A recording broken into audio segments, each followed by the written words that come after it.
চুপ করে বসে নেই রাজ্যের শাসক দল। হুমায়ুনের দল ঘোষণার দুদিনের মধ্যেই তার বিধানসভা কেন্দ্রে একেবারে সার্জিক্যাল স্ট্রাইক করল তৃণমূল। হুমায়ুনের দুই অপছন্দর দুই মানুষ, সেই দুই লোককেই এবার ভরতপুরের ব্লক সভাপতি করা হলো। এই দুটি পদে নিজের লোক বসানোর দাবি জানিয়েছিলেন হুমায়ুন।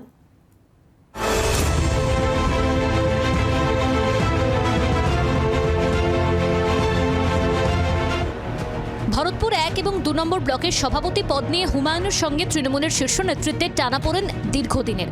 টানাপোড়েনটা কোথায়? অঙ্কটা ধরে ফেলেছিলেন রাজ্যের বিরোধী দলনেতা। ভরতপুর 1 আর 2-এ দুটো যে ব্লক প্রেসিডেন্ট ছিল, টারজান এবং সুমন, এরা অপূর্ব সরকারের লোক ছিল। ইকুয়েশনটা বুঝতে হবে। তাদের সরিয়ে দিয়েছে, কিন্তু ভ্যাকেট রেখেছে, ওর লোককে দিচ্ছে না। ও এত ঘেউ ঘেউ করছে, চিৎকার করছে, যাতে ও দুটো লোককে প্রেসিডেন্ট করে। সভাপতি পদে তার পছন্দের লোককে বসানোর দাবিতে তৃণমূল শীর্ষ নেতৃত্বের কাছে একাধিকবার দরবারও করেছিলেন হুমায়ুন কবির, কিন্তু শীর্ষ নেতৃত্ব সাড়া দেয়নি বলে হুমায়ুনের অভিযোগ। আমি তো কামাকি স্ট্রিটের সর্বোচ্চ কর্তাকেও সশরীরে 19 মার্চ 2024 নিজে কিচ্ছু চাইনি।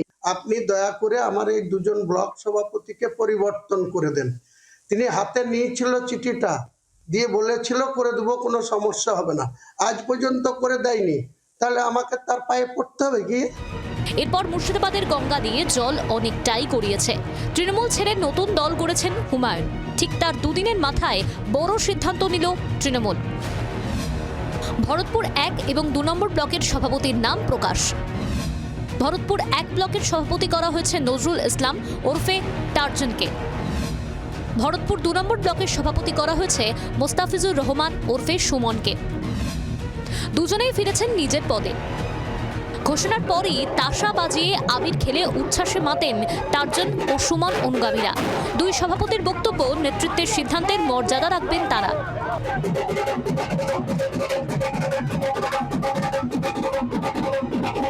দল সেই সময় যথোপযুক্ত কিছু ভেবেছিল, তাই হয়তো সেই সময় দল টু বি অ্যানাউন্স লেটার বলে নির্দেশ দিয়েছিল। কিন্তু তারপরেই ঘটনাক্রমে এই মুর্শিদাবাদের রাজনৈতিক সিনারিও আপনারাও কিছুটা অবগত আছেন। দল আজকের দিনে আবার যথার্থ মনে করেছে। আমি বলি পাস্ট ইজ পাস্ট, ওই প্রসঙ্গে আমি আর যাব না। দীর্ঘদিন হুমায়ুন কবির সাহেব আমাদের ভরতপুরে কি করেছেন সেটা আপনারাও জানেন, আমি বহুবার সেটা বাইট দিয়েছি। তবে একটা কথা বলবো, তিনি যে নতুন দল গঠন করেছেন ভরতপুরে, তার কোনো ইফেক্ট আগামী বিগত দিনেও পড়েনি এবং আগামী দিনও পড়বে না। ভরতপুরের দুটি ব্লকেই মূল সংগঠন থেকে যুব, মহিলা ও শ্রমিক সংগঠন সব ক্ষেত্রেই নতুন নেতৃত্ব আনা হয়েছে। এর এফেক্ট কি 26-এর ভোটে পড়বে? সোমা মাইতির রিপোর্ট, জি 24 ঘন্টা।